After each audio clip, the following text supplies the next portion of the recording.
விப்ரோ இதுமாதிரி நிறைய கம்பெனியில் எல்லாமே ஒர்க் பண்ணிட்டு இருக்காங்க.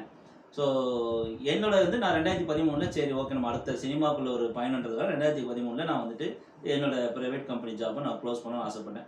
அது வரைக்கும் பார்த்தீங்கன்னா, கிட்டத்தட்ட நான் ரிசைன் பண்ணும்போதே பார்த்தீங்கன்னா, என்னோட சேலரி வந்துட்டு ரூ. 50,000 சேலரி எனக்கு. ஸோ அதுக்கு அப்பயே நான் ஆஸ்திரேலியா பயணம் பண்ணியிருக்கேன், சிங்கப்பூர் பயணம் பண்ணியிருக்கேன். இது எல்லாம் கிடைச்சதுக்கு காரணம் எது? அன்னைக்கு அவங்க போட்ட அவங்க அவங்க எனக்கு குடுத்த அந்த எங்கள அரவணைச்சது தான். நாங்க மோஸ்ட்லி அவங்க கிட்ட தான் சாப்பிடுவோம், அங்க தான் இருப்போம். ஸோ அந்த அந்த அந்த ஒரு எப்படி சொல்றது? மகானே சொல்லலாம். எங்களுக்கு அவங்க மகான் தானே. அன்னைக்கு அவங்க போட்ட ஒரு கோடு தானே இன்னைக்கு நாங்க வாழ்க்கையில இந்த அளவுக்கு இருக்கோம். இல்லன்னா நம்ம வந்துட்டு எங்கெங்கயோ இன்னைக்கு எங்கெங்கயோ சிந்தனைகள் சிதறலாம். அன்னைக்கு எங்கள அவங்க அரவணைச்சு, "சரி இல்ல இப்படி போ." அப்படி பண்ணும்போது தான் நாங்களும் கரஸ்ல டிகிரி போட்டு ஒண்ணொன்னா போட்டு நாங்க ஒரு ஒரு ஆஃபீஸா உட்கார்ந்துட்டு இருந்தோம். இன்னைக்கு எல்லாமே ஆனா என்னதான் இருந்தாலும் எங்க குரூப் எப்பவுமே ஒரு கலகலப்பாவே இருக்கும். ஜாலியாவே இருக்கும். அது எப்பவுமே இன்னைக்கும் வந்துட்டு இப்போ ரீசென்ட்டா கூட ஒரு ஃபங்ஷன்ல ரொம்ப நாள் கழிச்சு மீட் பண்ணோம். அது ரொம்ப ரொம்ப சந்தோஷமா இருந்தது எனக்கு. ஏன்னா அவங்களுக்கு இந்த தருணத்துல நன்றி. அதே மாரி சொந்தங்கள்லயும்